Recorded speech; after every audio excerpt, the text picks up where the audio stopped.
Welcome to Decision Vision, a podcast series focusing on critical business decisions. Brought to you by Brady Ware & Company. Brady Ware is a regional, full-service accounting and advisory firm that helps businesses and entrepreneurs make visions a reality. Welcome to Decision Vision, a podcast giving you, the listener, clear vision to make great decisions. In each episode, we discuss the process of decision-making on a different topic from the business owner's or executive's perspective. We aren't necessarily telling you what to do, but we can put you in a position to make an informed decision on your own and understand when you might need help along the way. My name is Mike Blake, and I'm your host for today's program. I'm a director at Brady Ware & Company, a full-service accounting firm based in Dayton, Ohio, with offices in Dayton, Columbus, Ohio, Richmond, Indiana, and Alpharetta, Georgia. Brady Ware is sponsoring this podcast, which is being recorded in Atlanta per social distancing protocols.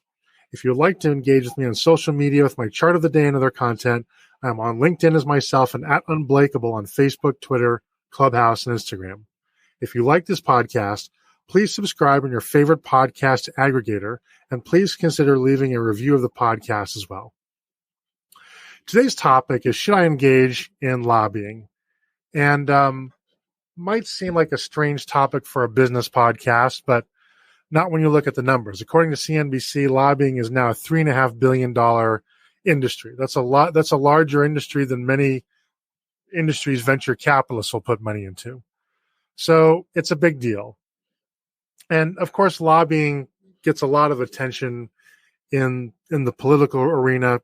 Generally bad. If you want to win votes, you bash lobbyists, right? That's just sort of the way the political game goes. But on the other hand, the amount of lobbying that goes on continues to grow and become ever more sophisticated, ever more pervasive. So somebody out there must like it and must think that it serves a useful purpose, or we wouldn't be experiencing that. And so, in particular, since I have a background in technology, I think lobbying is interesting because technology companies, I think, generally speaking, have been very late to the lobbying game. I think Silicon Valley and the companies born out of that, such as Microsoft and Apple and Facebook and so forth, I think really for a long time and Amazon have thought themselves, frankly, to be above lobbying, that it was simply a practice that was beneath them. But we've seen them really pivot on that over the last 10 years as there have become increasing concerns about privacy. There have been increasing concerns about monopoly market power, worker conditions, and so forth, use of foreign labor. All of a sudden, those companies as well have decided that they're all about lobbying. And frankly, I don't understand lobbying. I've never been a lobbyist. I've never engaged in it, at least not to my knowledge. But I think it's something that many companies are thinking about. And, I suspect there's a surprise or two in this conversation because there may be some companies that have dismissed lobbying, but may already be doing so indirectly and they don't even realize it, or realize that lobbying may be something that they should consider and maybe something that's much more in their reach than they had previously imagined. And helping us out today is Jennifer Grundy Young, who is a seasoned association executive with an extensive background in representing organizations that serve the advanced manufacturing, technology, and life sciences industries. In her current capacity, she serves as Chief Executive Officer of the Technology Councils of North America, or TECNA. TECNA represents 66 technology-traded organizations from across the United States and Canada that collectively represent more than 22,000 technology-related businesses. In this role, she is tasked with advocating on behalf of the technology industry as well as creating a platform for the members of TECNA to share best practices. Prior to joining TECNA, she served as Director of Policy and Public Affairs for Life Sciences PA, which is a statewide association that advocates on behalf of Pennsylvania's diverse medical device, pharmaceutical, and life sciences-related industries. While there, Ms. Young worked closely with the Pennsylvania General Assembly to create policies and make the Commonwealth of Pennsylvania the best place for a life sciences business to start, grow, and thrive. And Pennsylvania is a place that's near and dear to my heart as a graduate of Franklin and Marshall College in Lancaster and then living for a year in Carlisle, which is down the street. Ms. Young gained her initial public policy experience serving as an aide to U.S. Congresswoman Melissa Hart, who represented Pennsylvania's 4th Congressional District and served on the powerful Ways and Means Committee. In her free time, Ms. Young is an avid runner and is an active volunteer and mentor in her community. She graduated from Westminster College and lives in Upper St. Clair, Pennsylvania with her husband and 2 boys. Jennifer, welcome to the program. Thanks, Mike. It's great to be here. So I want to start very basic here because I'm not sure that I know what lobbying is exactly. I mean, I have an idea of what I think it is, and I freely acknowledge at the start of this conversation it may be completely inaccurate. So at a minimum, please educate me and perhaps some of our listeners out there. What is lobbying exactly and how does it work? Well, it's a big word. I think it encompasses a lot of things. And, it really is anything. It is engaging in an activity where you are seeking to influence policy by influencing the policymaker, whether that's somebody in the administration or a legislator. So someone who's actually crafting or has power over policy. And so that's who you would be lobbying. And that's guaranteed in our First Amendment in the Constitution to do so. And so why does it occur? What purpose does it serve? And why has it become, at least economically, such a big deal? Well, kind of taking it, to a 30,000 foot view, the federal government is to start with, the largest purchaser of goods in the world. And so a lot of times you will hear about companies or entities lobbying for government contracts or for, things like that.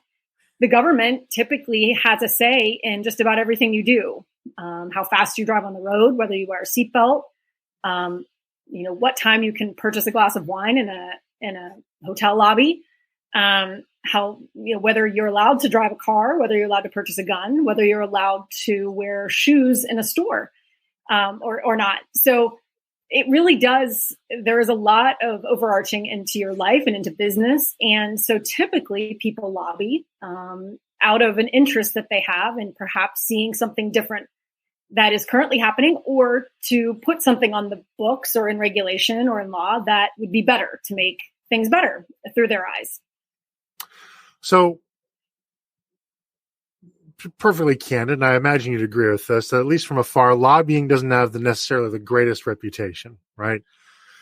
I've never seen a politician's speech start out with, "Won't somebody please think of the lobbyists?" Right? What about them? Right? Right. You just don't see that, right? Right. But nevertheless, it persists, and I suspect that it probably persists from the earliest days of the Republic and maybe even before, right? So, Yep. Why? Therefore, it must serve some good purpose. I simply refuse to believe that after, 235, 36 years or so, depending when you think the country started independence or constitution, we've had ample opportunities to get rid of it. We've chosen not to. What is the useful purpose that lobbying serves in our society that it's able to persist in spite of the reputation that it generally holds? That's a great question. So lobbying has become kind of a necessary evil. And it's not really a necessary evil. And actually, lobbyists are very useful. And when used correctly, which they more often than not are, they serve a very important purpose in the government. So take anything that our constitutionally recognized representatives, all of our representatives are not experts in everything. They're not experts in healthcare or taxation. You might have a handful that are, or a handful that's an expert in foreign policy or trade, or down in the state level, even all the way to a lot of what's going on with COVID-19, with restrictions and with the restaurant business, and so when they're looking to make policy, when legislators or regulators or administration officials are looking to make policy, oftentimes they will reach out to those bodies first and say, "Here's what we're thinking.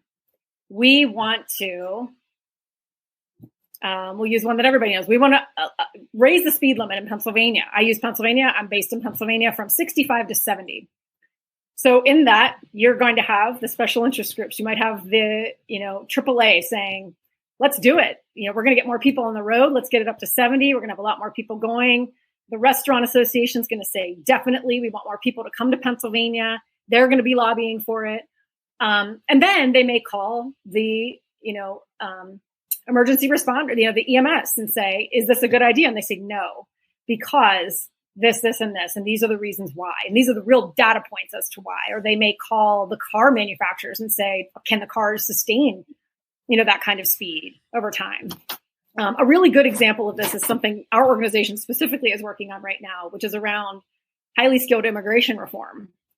I mean, my gosh, talk about a humongous bucket of probably the hardest, next to the tax code, I think the hardest just policy that exists out there is immigration. And, when you think of immigration, you can think of about 50 things. It could be the border. It could be people coming in to work at a vineyard. It could be people coming in to work at hotels. It could be your neighbor who came to work as a software engineer at a company down the street. So it's humongous. And one of the issues the United States has currently is highly skilled immigration reform. We don't have enough software engineers in this country to fill holes that we need to fill. So our companies can't hire any more American software engineers because there aren't any more. We've hired them all. The colleges can only produce so many. They're all gainfully employed. So we need to find more in the world, but we can't bring them in legally right now because there's a cap on the H-1B visas. Well, a lot of our elected officials don't know that. So they require lobbyists to go and say, here are the data points. Let me explain to you why this is important specifically to the tech industry. And here is the debating argument. And they'll bring people in that talk about that. And so oftentimes they are very important because they are, the facts, the people who are able to relay the information. They're actually the specialists in the industry. So they get a bad name when the opposing force is saying the opposite and somebody else wins. And so it's easy to make an enemy out of the very same people that you are and say, well, it was the lobbying. It was the outside interest group that was doing it. Like, well, there was an outside interest group that was pushing it the other way too. And so it's an easy target, like lawyers, and business appraisers too. You touched on something that I actually want to pause on and dig in deeper because, for example, raising the speed limit. I'm dating myself. I'm old enough to remember when Ronald Reagan basically put a cap on the speed limit. That wasn't the speed limit. It was something else having to do with it was a drinking age. That's right. He was going to withhold federal funding in order to make sure the drinking age stayed at 21, basically. But in your case, there's one side of people that, people driving faster means they're more likely to drive a longer distance to patronize my business, whether it's retail or restaurants, entertainment, whatever. And then there's the other side, as you mentioned, the paramedics that, don't want to scrape people off the pavement. And they're pointing out that people who drive at higher speeds are more likely to get into an accident. I'm guessing. I haven't seen the data. And when they get into one, it's probably a worse one when it happens, right? Yeah. So when two lobbying groups kind of square off, how do you handicap who's going to win, right? How is it somebody that is it more charisma? Is it more persuasive an argument? Is it showing that you have more votes behind you? Is it something else I'm not even thinking? How does one side kind of win over the other? That's a really good question too. A lot of it is, typically who is in the majority in the legislature. So you'll know when certain issues are going to get done and be taken up because they're popular among a particular political party. And that's the time to do certain things you want to do. If you want to lower taxes, the time to go about that is when the Republicans are in control. If you want to, immigration reform is a great example. We're looking to do that right now. We have an audience with a lot of the chairs of the committees who are in charge of that because that is something that the Democrats on the federal level are more in favor of. So, that plays a big part of it. Also, how much money is it going to cost? Is it going to cost money? Is it going to cost the government money? Great. If it's going to cost money, then you better figure out how to pay for it too, as part of your argument. And if it's going to bring money in typically people are pretty excited about that. In the government, they're going to be excited. Right. If whatever you're proposing or advocating for is going to bring money in, that's usually an easier win than something's going to cost money. So those are typically handicaps right out of the gate that you have something either on your side or not on your side. Now, are lobbying organizations such as yours, are you guys permitted by law to make campaign contributions? Yes. You are. Okay. So it's a taxed status, depending on what your registration, your tax, registration is. But anybody can have a political action committee, and that's how you would do that type of thing. And those are all done, whether it's through the state, local, or federal level. Those are registered political action committees or PACs. And that is typically how those types of contributions are made, as well as individuals. And then, depending on what level of government you're at, whether there's limits for particular offices, when cycles are, things like that. It's pretty heavily regulated for the most part. Now, your organization, if I'm not mistaken, is something of a lobbying aggregator, for lack of a better term, or a more intelligent one, right? You represent 66 technology trade organizations who in turn represent over 22,000 technology-related businesses. Explain kind of what the value is of that kind of model versus a company lobbying directly. Is there a choice to be made? Are they mutually exclusive? Are there members, for example, that also lobby on their own behalf, maybe work through other organizations? Is it a direct line of sight? Is it a web of complex relationships? Can you kind of shed some light on how that kind of pans out? Yes to all of that. But yes, so our organization, we're a trade association.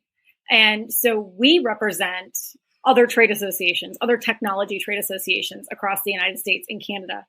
They represent actual member companies. So they are the ones who represent the 22,000 collectively that rolls up to us. So they individually, sometimes yes, sometimes no, advocate on their own or lobby on their own. We will lobby on behalf of the group as a whole and represent that voice of 22,000 based on collective issues that we've decided. We have a policy agenda that our policy committee has developed and approved and voted on, and they're bigger buckets of things that are important to that collective audience as a whole, where the majority of them are small companies in nature and don't lobby on their own. They may have individual relationships with a couple of members of Congress or their General Assembly in their state.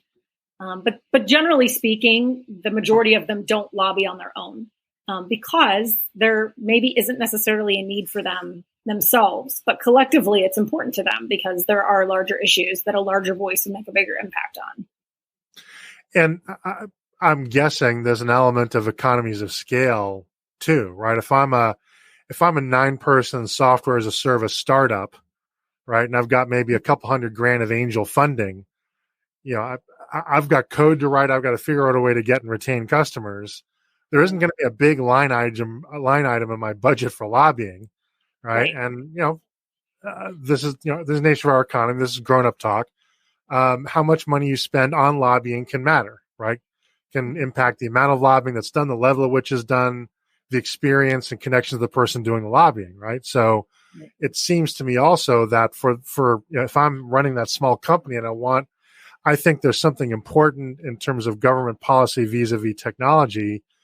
The only realistic way I can have a say is to join a trade organization that's going to amplify my voice by pooling resources, if you will. And hopefully at least everybody's directionally kind of trying to push for the same things.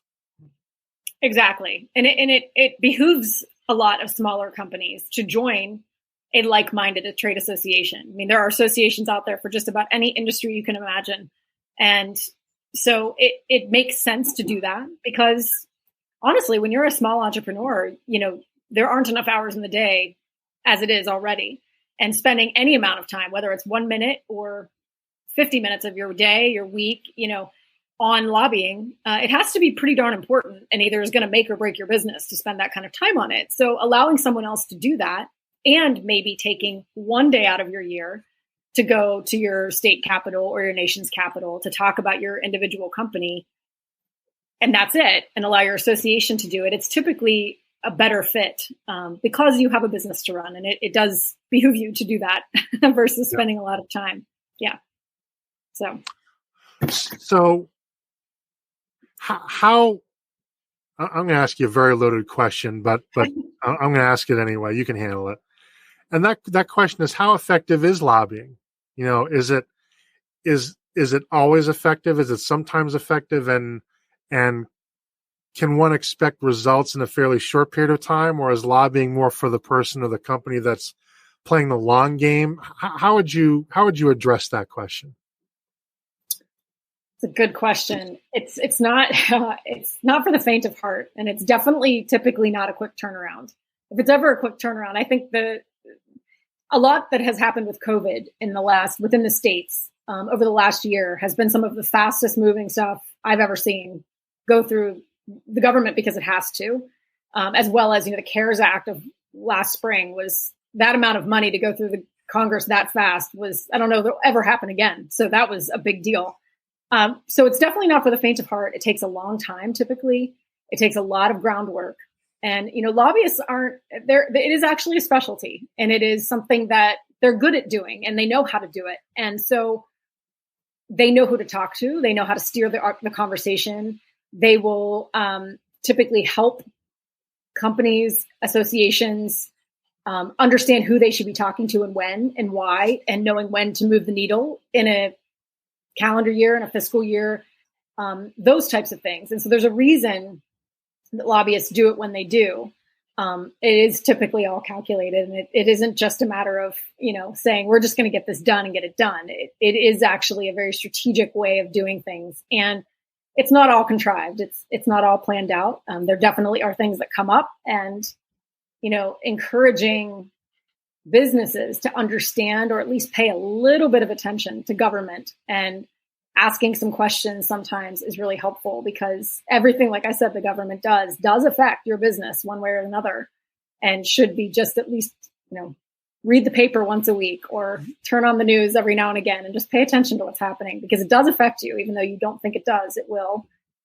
And so, but it doesn't move fast. That's the other thing. It doesn't move fast. Right. So you don't use, hey, there's a bill coming up, or there's a policy I'd like to have changed next week. That's not a lobbying. That's probably not a lobbying thing. Right. Not a realistic that's a long-term goal. Right. So you touched on something I wanted to make sure to ask you, and that is, how has the pandemic changed lobbying? Right. I mean, has the fact that the nature of human contact certainly for a year changed, and we may or may not go back to that in this inter-pandemic kind of world that we're in, right? How has that changed? I mean, are these conversations happening through Zoom calls, or and it's just got to be so weird, right? Because if one network catches you with your masks on, then you're not a patriot, and if one network catches you with no masks on, then you're an idiot and you're trying to kill babies, right? And it's so complicated to do this stuff anymore.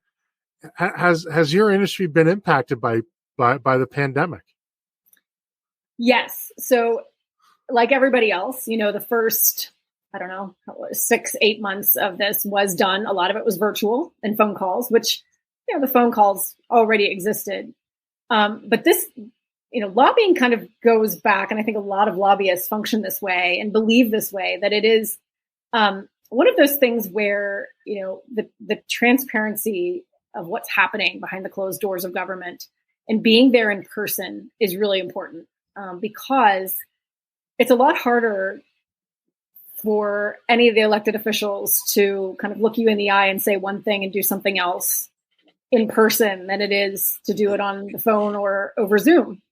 And so, some of the conversations I had with some of my peers I guess it would have been last May or June, kind of wondering when the capitals were going to open back up again. It was unnerving that they were passing budgets, state budgets, and things like that were happening, and there were no government affairs people in the building, or people for that matter. There weren't just Pennsylvanians, or there weren't Ohioans. I mean, they weren't even in the building, and that was bothersome because that had never happened before. And so that's one of those things that the transparency part of it I think there is the part of checks and balances that lobbyists do help with, because they want to make sure, even though they might be tit for tatting each other, they also know they're holding a very delicate balance in place too, by making sure that honest work is being done, as honest as it can be, at least. So that's been weird. And I'll tell you, even more than the pandemic, what happened in Washington at the beginning of January has been odd. That, there have been parts of Capitol Hill that we can't get into still as groups.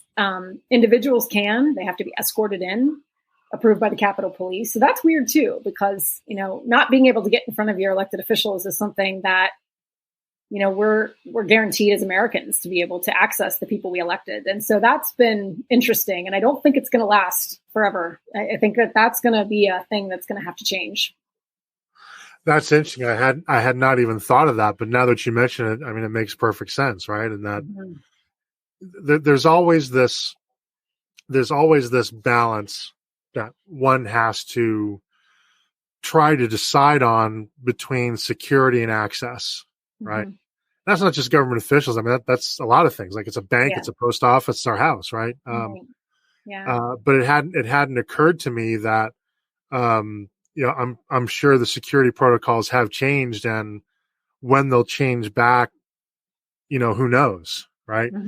Again, going back to, the September 11th, 2001 attack, we didn't used to have those barricades in front of the White House, right? You could just go right up to the fence and look through and whatnot. And right, you don't do that anymore, right? That's just a change and an acknowledgement of the fact that the world has changed. So, it hadn't occurred to me that because of social instability, that's going to change the game as well. And it remains to be seen. It remains to be seen if we're out of the woods on that or not. Right. Stay tuned, I guess, for 2024.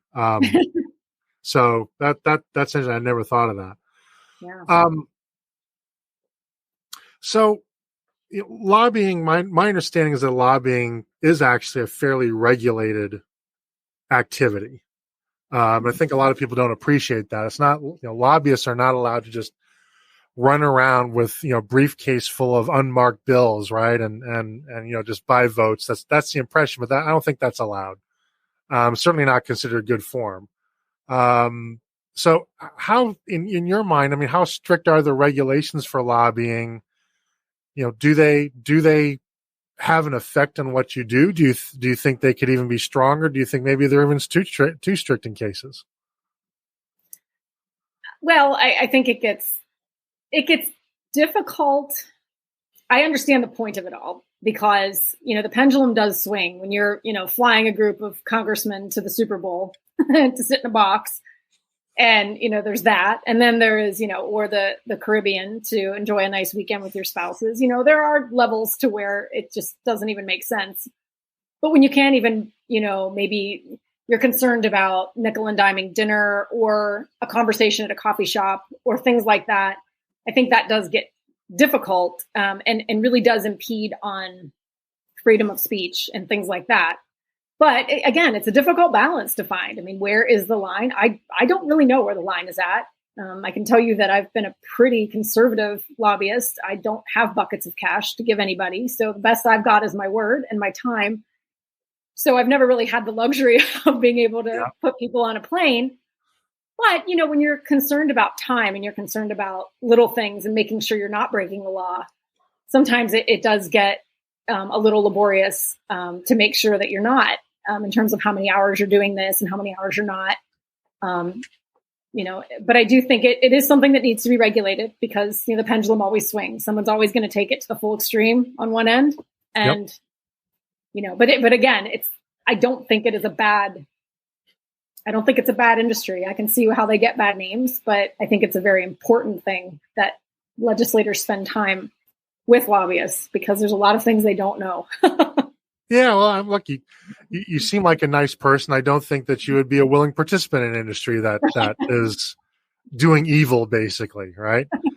You serve an important function of communicating to our democracy. But speaking of that, actually, I am curious, and I'm not even sure if this is a fair question. I'm going to put it out there anyway. Are there any clear examples in terms of lines that somebody considered an ethical lobbyist just simply won't cross, right?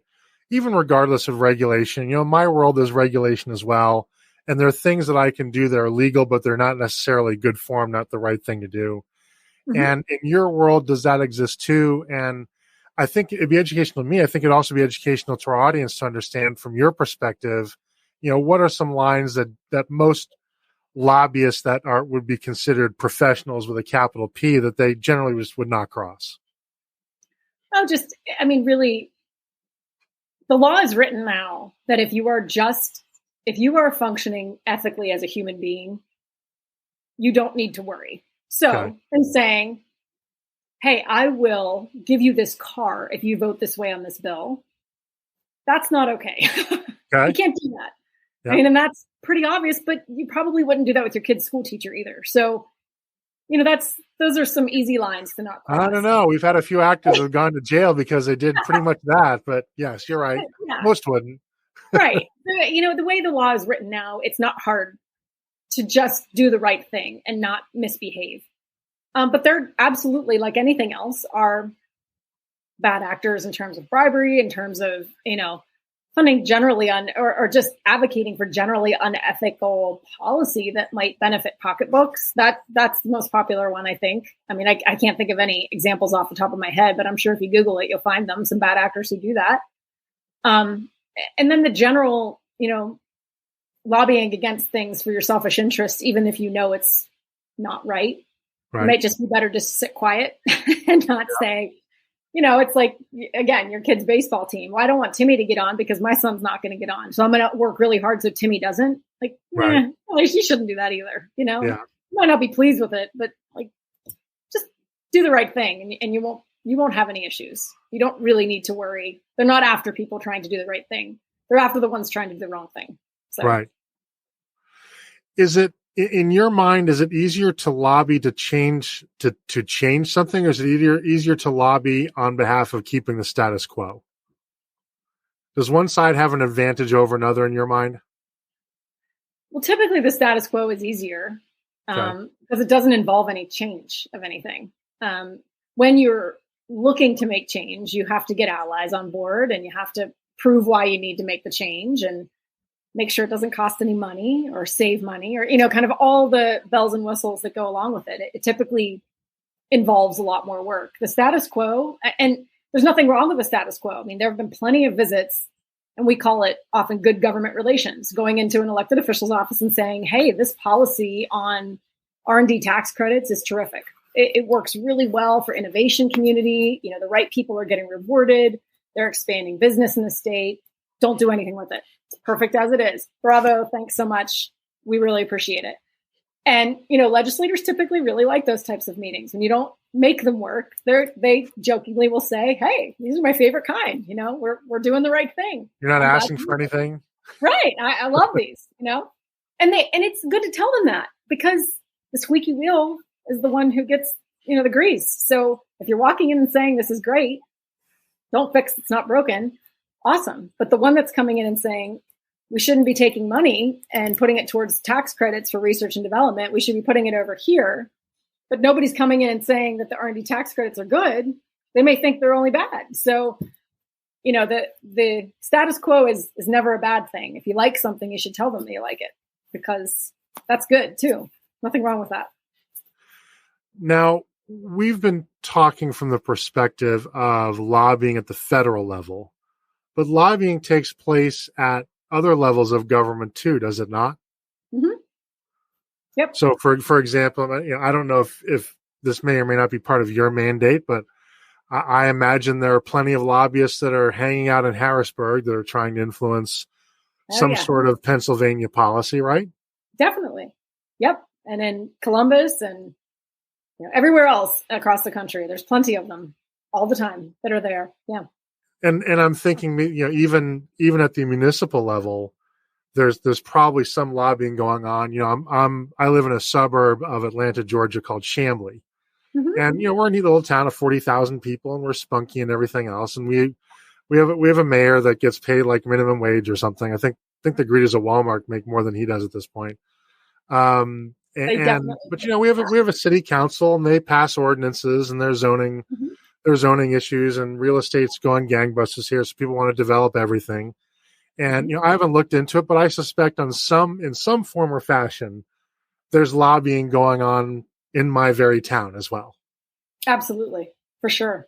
And you touched on probably the biggest one that local municipalities are lobbied on, and it's on anything that's affecting the land or the real estate market or anything like that, because they, you think of it as, 30,000, 15,000, 100 feet, so what's really close to you is what your local people are regulating and talking about, and what's, as it gets bigger. So they're talking about rights of way. They're talking about drilling rights. They're talking about, zoning and whether they're going to let a commercial development come in or is it going to stay, residential and there's plenty of lobbyists that are there. They're on behalf of the real estate industry or the energy industry or you name it. Or I'll go back to special interest groups, but that's, energy industry, those types of things. Or it could be the Sierra Club talking about don't put a road here because there is a near extinct, particular type of worm that's in the ground, which happens all the time.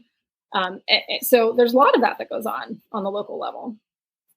And, so in that respect, that, in some cases, lobbying may actually be very accessible to a relatively small business. Oh, yeah. Yep, definitely.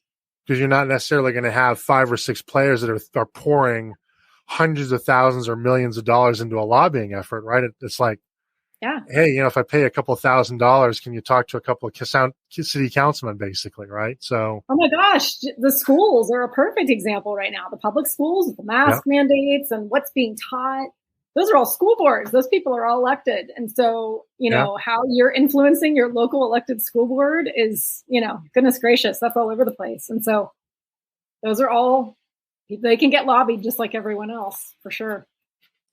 We're talking with Jennifer Grundy Young, and the topic is, should I engage in lobbying? A few more questions before we let you go. But one question I'd like to ask is, are we in an age now where if you're a business of any size, lobbying is probably a cost of doing business because government is so pervasive that it just seems to me if your business achieves some size, I don't know what that size is, but I suspect there's some size where you just sort of can't hide from the government, right? So the government's just going to impact what you do. Is that just going to be a budget item for a business of any size going forward? Well, yes and no. I mean, I think that you can be paying attention to it.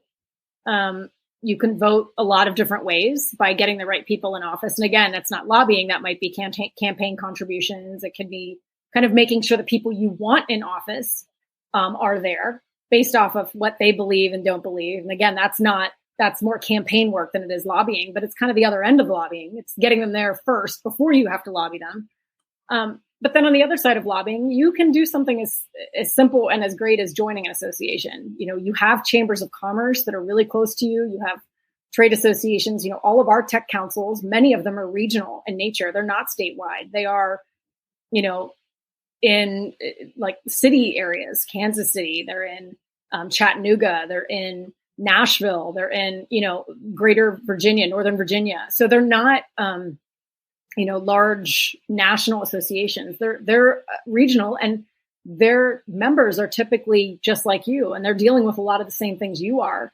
So when you bring something up to someone who works there and saying, this is a huge problem to my business, they say, yeah, we've heard that from 10 other companies. So this is great. We're working on behalf of you. Go back to work and do what you need to do. So, and typically those costs are not very much. It's a couple $100, maybe a couple thousand tops in a year that you can do that, and you can get active without spending a lot of time too. So, what do you think is the most misunderstood part of lobbying? What does the public think lobbying is about? That's just not right. If you're an insider, you just know that the public's perception just doesn't meet reality. Well, I think going back even a step further, I think a lot of people don't think that their voice is going to matter, generally speaking. You talk to a lot of people, I don't care, it doesn't matter. They're going to do what they want to do anyway, which, yeah, in probably a lot of cases it is true. But in a lot of cases, it's not. And so, you can, everybody has an elected member of Congress, and you're a voter in their district, and you matter, and you should absolutely reach out to them and your state officials and your local, your commissioners, your township supervisors. You can do that. And, we jokingly, a former colleague of mine used to always say, it's always better to make a deposit before you have to make a withdrawal. And it's a terrible way to put it because it has nothing to do with money. It's much more the get to know them before you have to get to know them. So get to know them before, make sure they know your name, your company, what you do before you have to call them and say, they're going to take away this regulation. I have a great example of a company for the member of Congress I used to work for. It was an organic personal products store. So they sold, and this was like before organic stuff. This is early 2000s, before the USDA organic seal was a big deal. And, everyone had this seal. Your product has to be 95% organic to have that seal on it. And they were taking that seal off of their soap just because they didn't think soap needed to have it on it. Well, there were plenty of people that had allergies to all kinds of things that were in soap. And it was a big deal to them because it gave them access to a market like Whole Foods and different places that only held the organic seal. Well, they reached out to the Congresswoman's office, and it was as simple as writing a couple letters to the USDA. The USDA had no idea. They didn't do it because they were being malicious. They just were doing it because they thought, well, who needs soap to be organic? Well, here's why. And so the fact was, my boss had toured the facility. My boss knew exactly who they were. She was like, oh my gosh, they took their seal off. She didn't need to go tour them. They picked the phone up and called her. She knew their names and got right on it. It was a matter of minutes versus, let me come out and see you in a couple of weeks when my schedule clears. Let me, da-da-da-da. So making a deposit before you have to make a withdrawal for anybody on any level of government is not a bad thing. It's very helpful and good for you as an American. Frankly, it sounds a lot like professional networking. Yeah. Right. I mean, I guess, the way you describe it, lobbying is really just a very highly specialized form of professional networking when it comes right down to it. It's and that's more relationship building. And as I mentioned before, good government relations, but it's good to do. It's always better to approach things from a friendly voice than from an angry one that, needing quick action on things. So, couple more questions. Does anybody ever stop lobbying once they start? It seems to me that once a company starts lobbying, engages in lobbying, particularly if they have any kind of success with it, they probably don't stop, right? I would think it's one of these things that kind of once you're in, and it's sort of hard to pull the plug on that and get rid of or forego the benefits that you were getting from that, right? I think it probably goes back to why you would do it in the first place. Mm-hmm. So why your company is getting involved with it. If it is for personal gain, depending on what the personal gain is, which, of course you're going to act on behalf of your selfish interests. But typically, if you're part of an association, it is for the greater good for the most part, and will benefit lots of people. But let's say you're after maybe a government contract that requires congressional approval. Well, once you've got the contract, if there's nothing else you really are looking to lobby on behalf of, you might stop. And, depending on what your product is, if you make the pieces for a joint strike fighter, you're not probably going to be lobbying on those anymore once they've approved that entire contract and it's headed through. So it depends on what you're actually lobbying for. If it's one of those things that you're in an industry that's super heavily regulated, like financial services, life sciences, things like that, depending on the size of your business, if you are a large business, a large pharmaceutical company, you probably don't have a lot of choice in the matter. You really have to be paying attention all the time because a small change could make a huge impact on how you do business every day, and for better or for worse. And it could be done by people who don't really know the implication of what they've done. So that's the fear oftentimes. And it's, again, through no fault of their own. They're supposed to be a jack of all trades when they're trained lawyers or accountants or things like that. It's just the way our country was set up. Jennifer, this has been a neat conversation, and I'm sure we haven't covered some questions somebody in our audience had, or maybe there are questions our audience wish we'd have gone a little bit deeper on. If somebody has a question, can they contact you for follow-up? And if so, what's the best way to do that? Sure. You can go right on our website, TECNA.org, TECNA.org. And my name and email are listed there. Or, I'm sorry, my email and my phone number are listed there, but you can reach directly out to me at JYOUNG at TECNA, TECNA.org. And our phone number is 412-545-3493. And I might be able to direct you to one of the members that are close to you that can be more helpful to you right in your hometown. Well, thank you. That's going to wrap it up for today's program. I'd like to thank Jennifer Grundy Young so much for sharing her expertise with us today. We'll be exploring a new topic each week, so please tune in so that when you're faced with your next business decision, you have clear vision when making it. If you enjoy these podcasts, please consider leaving a review with your favorite podcast aggregator. It helps people find us so that we can help them. If you would like to engage with me on social media with my chart of the day and other content, I am on LinkedIn as myself and at Unblakeable on Facebook, Twitter, Clubhouse, and Instagram. Once again, this is Mike Blake. Our sponsor is Brady Ware & Company, and this has been the Decision Vision Podcast.